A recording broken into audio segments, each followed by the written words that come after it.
welcome you all to today's class, and our topic of today's class is very simple, and we are going to start the very first topic of NCERT textbook, sets. Okay, and sets, though it is very simple chapter, but is very profound. A good knowledge in sets will really help you to study and understand probability in a better way. Okay, probability, and also you can say permutation combinations, right? And it is a very basic thing, I can say. So though you are studying for the first time, you will be studying for this topic for the first time, but you have been using the term sets.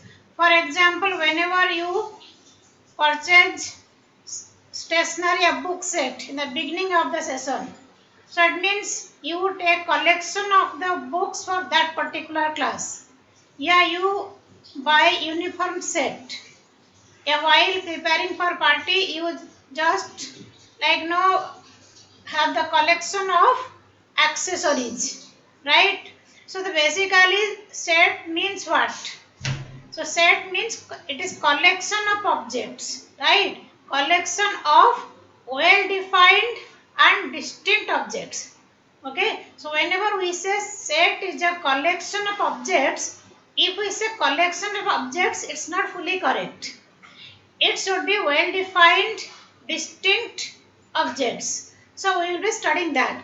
And in this topic, what we are going to cover, the set chapter covers definition, means what is a set, then notation, how to denote a set, representation of sets, how to represent it, types of sets, subsets, equal and equivalent sets, power set, intervals, set operations, and applications of sets. So these are the subtopics involved in the set chapter, and we will be studying one by one. So maybe today's class will discuss definition, notation, representation, and types. Okay, so we will be studying up to this. Then in subsequent classes we will be covering all these things. And before we start further, so basically what I expect from you, so while studying the chapter, so please be very try to be clear in concepts, right? I will try my level best to clarify all your concepts. In case of any doubts, you are always most welcome to clarify your doubts. I am there to help you. Okay, so first of all, starting with the definition, it means what is a set? What is a set? So just few minutes back I told you, set is a collection of well defined and distinct objects. Okay, a set is a collection of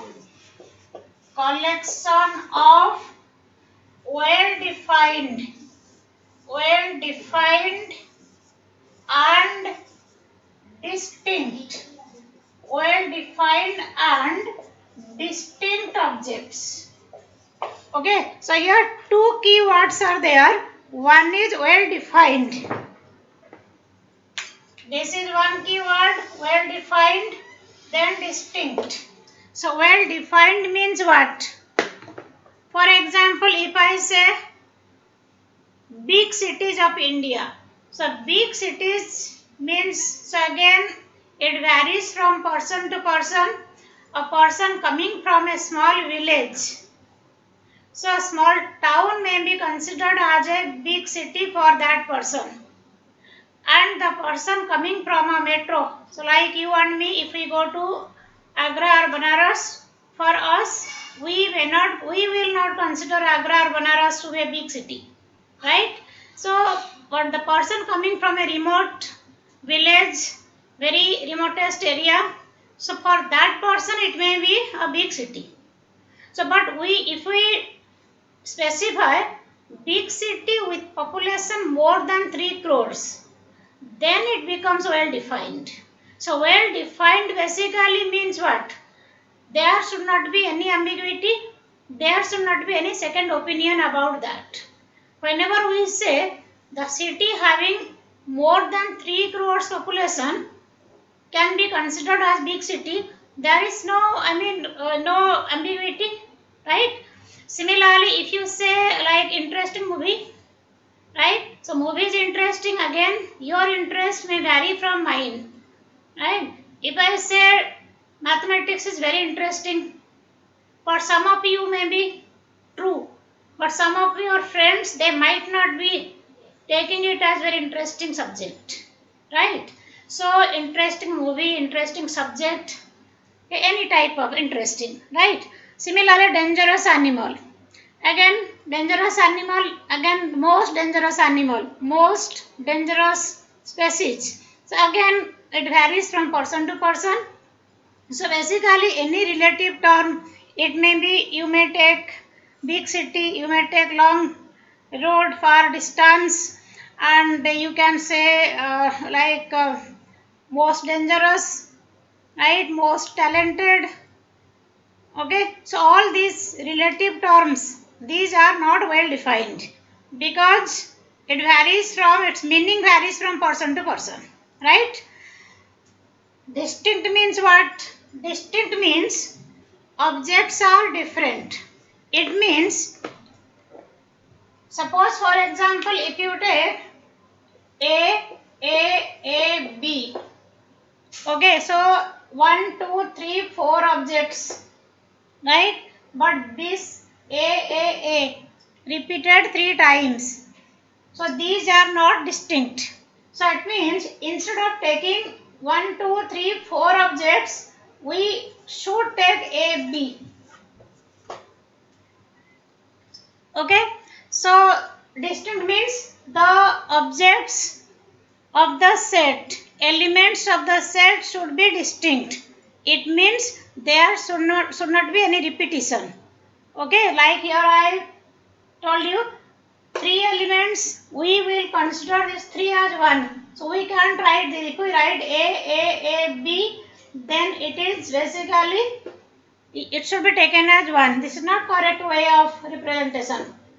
Okay, and we'll take some examples also. Just let me tell you the notation. How to denote the set. So say any set can be denoted by capital alphabets A, B, C, D, etc. For example, A is a set having the elements A, B, C, D, E. So these objects are called elements of a set. Means A, B, C, D, E are elements of set A. And the elements are enclosed within curly bracket and separated by commas. Okay. Similarly, B is another set having elements 1, 2, 3. So now here another notation comes. So this is called belongs to. Okay, belongs to. This is doesn't belong to. So if I say 1 is an element of B, means 1 belongs to B. So 1 belongs to B means 1 is an element of set B. Similarly 4, इसमें 4 नहीं है. We do not have 4 here.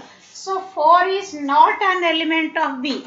It means 4 doesn't belong to B. Is it clear to you? So the element belongs to that set means that element, 1 is an element of this. When 4 doesn't belong to B means 4 is not in B. Okay. So I hope it is clear up to this. It is very clear to you. So let's take some examples. So first question I have taken. So there are 4 examples taken here. So you have to say whether these are sets or not. Okay, so let's see. First one is the collection of all the months of the year starting with J. So can it be a set? Yes, because the collection of all the months of the year starting with J. We may take January, June and July. So you see, these are well defined, distinct, right? So it can be a set. Now next you see collection of prime numbers. So you can start with 2, 3, 5, 7 and so on. Okay. So here you see the collection of prime numbers which is, yeah, so you are getting here infinite number of elements, right? Here you are getting only 3 elements like this, and here you are getting infinitely many elements, right? But it can be a set because it is well defined and distinct collection of elements. Third one is the collection of most dangerous animals of the world. So collection of most dangerous animals in the world. So as I said few minutes back, most dangerous. So it varies from person to person. So I may be very scared of a cockroach, but there are some people who are not even scared of snakes, right? So most dangerous, that term again is not very consistent. It varies from person to person. Okay, one thing dangerous for me might not be dangerous for somebody else, right? So we can take it as, so because of this most dangerous, so it is a relative term and it is not well defined. Okay, so it is not a set. So this is not a set. Fourth example, the collection of all real solutions of the equation x square plus 1 equal to 0. So whenever you take x square plus 1 equal to 0, it means x square equal to minus 1. Okay, so there is no real number whose square is minus 1, right? It means you will not get any element for this set. But you can't say it is not well defined. Yeah, and there is no element, whether the elements are distinct or not, that we can decide. That's not applicable in fact. Okay, but it can be well defined, right? So we will discuss about this, right? And but it can be a set. Next example is, I have taken here a equal to 1, 2, 3, 4, 5, 6. These are elements of the set A, and you have to put belongs to or doesn't belong to in the blanks. So suppose here 5 dash A. So it means 5 belongs to A, here 5 doesn't belong to A. So here you see 1, 2, 3, 4, 5. 5 is an element of A. So it means here you can write 5 belongs to A. Similarly, this one is, see, 0 dash A. Are we having 0 here? No. So it means 0 doesn't belong to A. So this is the meaning of belongs to or doesn't belong to. Clear?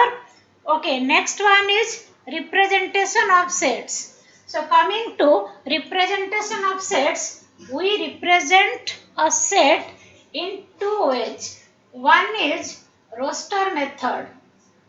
Second one is set builder form. So roster method means it is basically tabular method. It is also called tabular method, or you can say listing method. It means we list down each and every element of the set. We display all the elements. Right? For example, if I say, suppose we have 30 students in the class. So if I have to write the students, set of students of class 11 of your section in roster form, so I have to write down each and every name starting from roll number 1 till last. Right? Suppose for example, if I say set of students of our school, so it means if our school has more than 3000, suppose for example 4000 students are studying in our school. So it means writing down each and every name for 4000 students is very time consuming, right? So what we do, just to avoid this, I mean just to save time, and also it is not very convenient. Okay, so if you have to write something, collection of something very large scale, so roster method is not suitable. So then we come to set builder form. So set builder form is basically what? We write the set here, elements of a set are represented by its defining property. By its defining property. I will take an example. Okay, so here we display the elements. Roster method means display of each element. Display of all the elements. All the elements. Okay, so roster method में क्या करना होता है? We display each and every element. All the elements we have to write down one by one. In set builder method, elements of a set are represented by its defining property. For example, if I write here, suppose A is a set 3, 6, 9, 12. Okay, so these are the 4 elements of the set. So this is called roster form. The same set, if I write down in set builder form, I have to see the defining property here. So we have to think what is the pattern involved here. What pattern is involved? 3, 6, 9, 12. So all the numbers are multiple of 3. So if I write like this, x such that x equal to 3n, okay, n belongs to set of natural numbers and 1 less than equal to n less than equal to 4. So this is the defining property, right? X equal to 3n, n is a natural number from 1 to 4.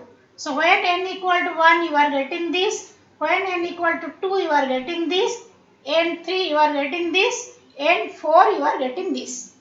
Okay, so in this way you can write the set builder form. Okay, or you may write here also x such that x is a multiple of 3, right? X a multiple of 3 less than equal to 12. Okay, so that depends upon you how are you defining, but it should be mathematically correct.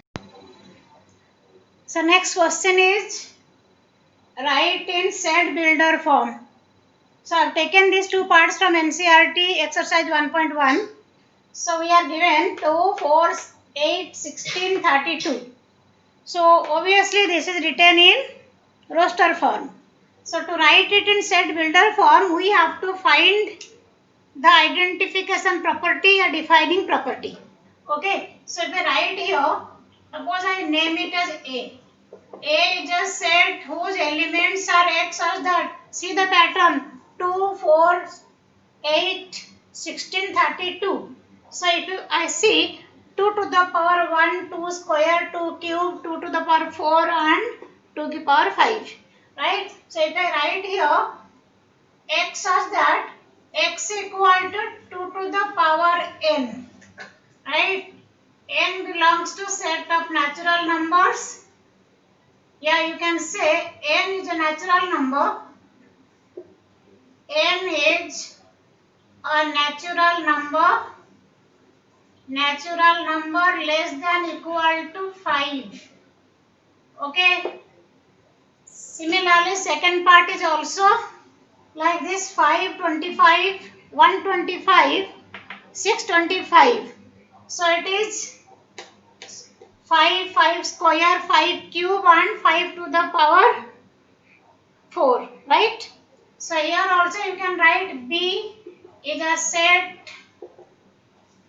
x such that x is, you may write here x equal to 5 to the power n. Okay, so n is between 1 and 4 and n belongs to set of natural numbers. Okay, so if you do not define natural number, what will happen? Because between 1 and 4 there are infinitely many real numbers. So that's why you have to specify it is a natural number, right? Otherwise any number means it can be like 1, 1 point something, 1 point, 5, 7, any infinitely many numbers, right? So this is about writing the roster for writing the any set in roster form to set builder form. Next question is write in roster form. Here these two parts we are given the set written in set builder form. A equal to x such that x is an integer x square less than equal to 4. Okay, see to write this, so here a can be written as what? So x square less than equal to 4. So x square equal to 4 means it may be x may be plus 2 or minus 2. Okay, so less than equal to 4 means, so what you can take? So if you take highest number is here, so you can write here minus 2, minus 1, 0, 1, 2. So do you think any other number will come? So if you go beyond this minus 3, square will be 9. Okay, so you have to take between minus 2 and from minus 2 till plus 2. So that you can get this one. Similarly, this one you see x such that x is a consonant in English alphabet which precedes k. Okay, it means before k, how many consonants you have. So you can write this one B as, so A is not, A is a vowel. So you can write here B, C, D, E nahi hoga, F, G, H, then J. Okay, precedes K. Okay, so I hope it is again clear how to write roster form to set builder form and set builder form to roster form. Okay, next one is types of sets. So broadly we can divide the set into three types. First one is finite set, second one is infinite set, third one is empty or null or void set. Finite set, from the name it says here set having finite number of elements, set having finite number of elements. Okay, it means we can count the numbers, right? So like here you see, whenever you are taking set A, finite number of elements, set of prime numbers less than 100, set of natural numbers less than 100. So these are finite, having finite number of elements, so we can say finite set. Okay, set of students, collection of students in a particular class. The infinite set means set having infinite number of elements.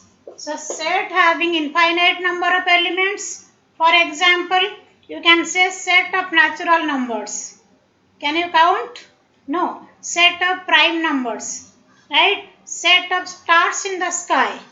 All these are infinite sets. Okay, so examples of infinite sets you can take like this. So it means the sets in which we cannot count its number of elements, right? Means the set having infinite number of elements. Next, empty set or null set or void set. So it means here you can say empty set. It means set having no element. Okay, set having no element. So it denote it by 5. Okay, it is denoted by 5. Okay, 5 without bracket. Okay, because once you write 5 like this, no, it will be taken as a set, because within curly bracket anything you keep, that will be taken as element of the set.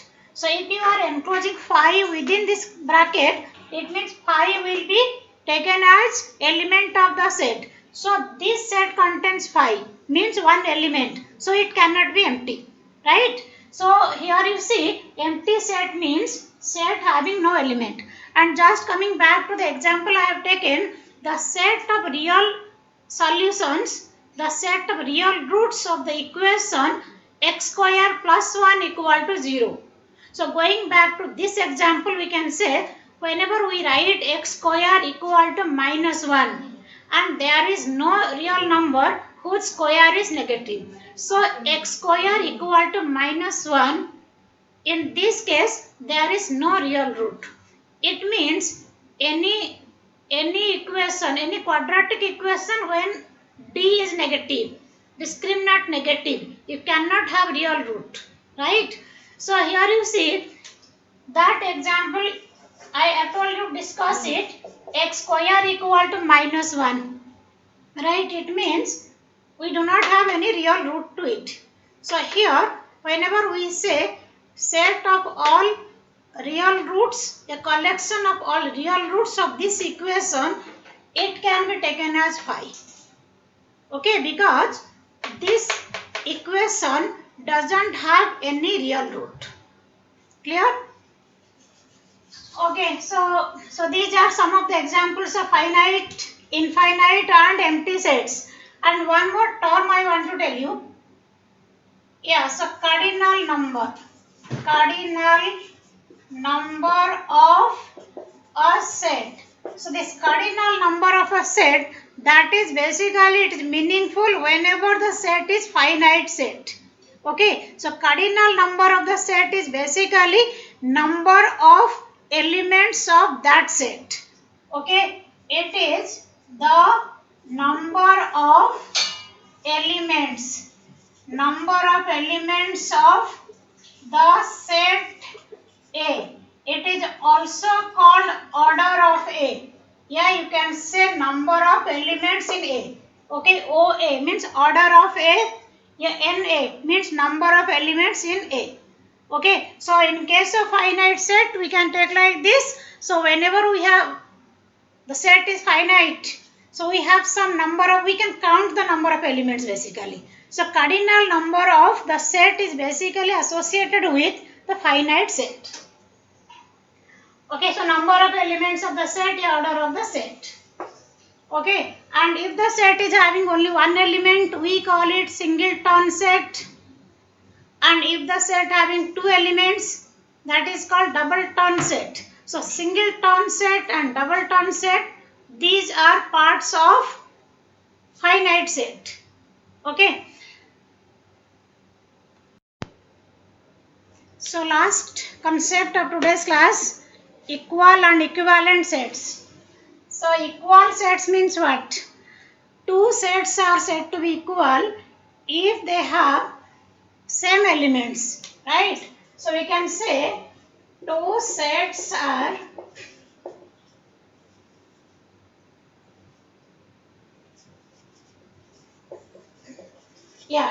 two sets are said to be equal if they have exactly same elements. Okay, so two sets are said to be equal if they have exactly same elements. It means equal number of elements and also elements should be same. For example, A is a set whose elements are A, B, C, D. Here you see B is a set whose elements are D, C, B, A. So A, B, C, D, 4 elements. D, C, B, A. So you can check it. D is here, C is here, right? A in both, B is also this. So here you see, you can say A equal to B. Two sets are equal. And second example you see, 4, 8, 12, 16. here 8, 4, 16, 18. So 4, 8, 16 we have in A as well as in B. But 18 is not in A. 16 is not in B. So here you see A is not equal to B.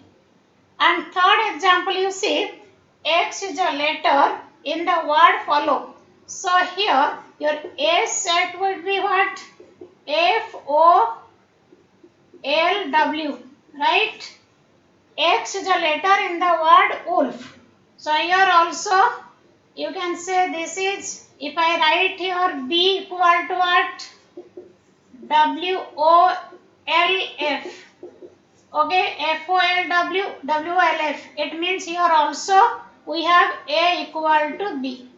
So equal sets means two sets should have same number of elements and exactly same elements. Clear?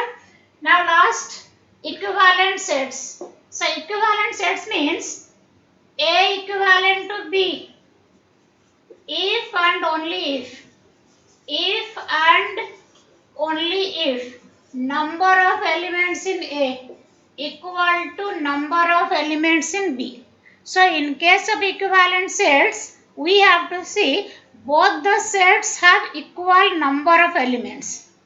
Okay, so the elements may or may not be equal. It means all the equal sets can be equivalent sets, but all the equivalent sets might not be equal. Clear? So here you see, like in this case, A not equal to B, but you can say A equivalent to B. Okay, so A and B are equivalent sets, but they are not equal, right? So this is about equal and equivalent sets. So this is, all for today's class, and please go through the concepts. Okay, so next, let's see you in next class. Let's meet in the next class. Thank you so much.